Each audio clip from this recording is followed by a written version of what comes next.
Assalamualaikum warahmatullahi wabarakatuh. Nama saya Ardian Nugraha dari Manajemen 20B, ingin menjelaskan tentang berbagai penilaian kinerja portofolio. Yang pertama, untuk pendahuluan, materi penilaian portofolio ini bertujuan untuk memberikan gambaran tentang hal-hal yang harus dipersiapkan. Sebelum melakukan gambaran tentang hal-hal yang harus dipersiapkan, investasi serta beberapa teknik untuk menilai kinerja suatu portofolio investasi. Dalam pembahasan mengenai penilaian portofolio ini akan dibahas tentang yang pertama konsep investasi, yang kedua konsep portofolio, yang ketiga penilaian kinerja portofolio. Untuk yang B-nya juga ada konsep investasi, yaitu pada dasarnya seseorang investor akan memilih investasi yang menguntungkan.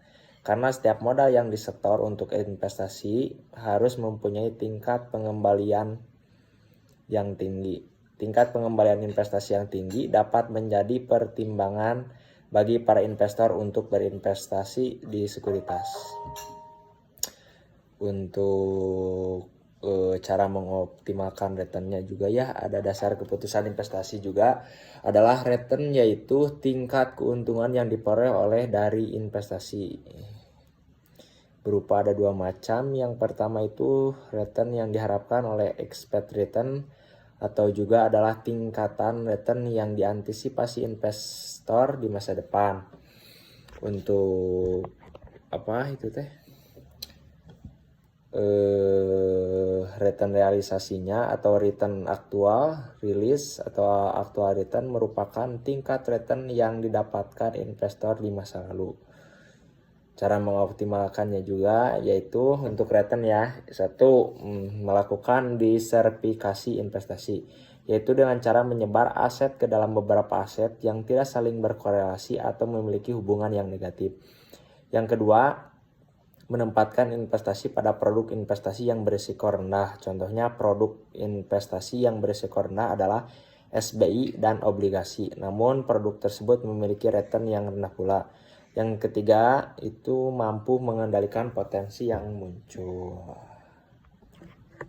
Adapun komponen return yang meliputi tiga itu adalah yang apa? Dalam melakukan penilaian return suatu investasi yang hal perlu diperhatikan, yang pertama capital gain, yang kedua yang ketiga expected return.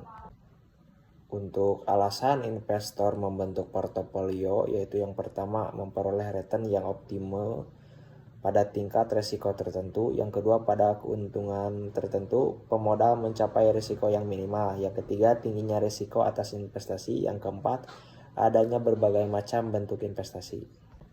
Adapun untuk konsep definisi portofolio, portofolio merupakan kombinasi atau gabungan atau sekumpulan aset baik berupa aset real maupun aset finansial yang dimiliki oleh investor.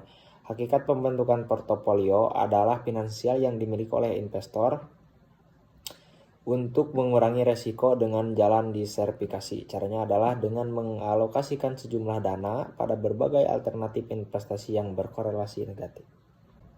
Untuk estimasi risiko portofolio, dalam menghitung risiko portofolio ada tiga hal yang perlu diketahui, yaitu yang pertama varian setiap sekuritas, yang kedua kovarian antara satu sekuritas dengan sekuritas lainnya, yang ketiga adalah bobot portofolio untuk masing-masing sekuritas. Rumusnya adalah sebagai berikut. Yang pertama juga ada yang terakhir, metode penilaian kinerja portofolio juga dibagi tiga ya. Yang pertama itu ada index SHAPE. Index SHAPE itu ikut alur dengan cara membandingkan antara premi risiko portofolio dengan risiko portofolio yang dinyatakan dengan standar deviasi atau total risiko. Yang kedua ada indeks Jensen. Indeks Jensen itu metode ini didasarkan pada konsep garis pasar sekuritas atau SMI, yang merupakan garis yang menghubungkan portofolio pasar dengan kesempatan investasi bebas risiko. Untuk yang ketiga juga ada indeks Tremor. Indeks Tremor itu diukur dengan cara membandingkan antara premi risiko portofolio dengan risiko portofolio yang dinyatakan dengan beta. Ya, mungkin itu penjelasan dari saya. Kurang lebihnya mohon maaf. Akhirul kalam. Assalamualaikum warahmatullahi wabarakatuh.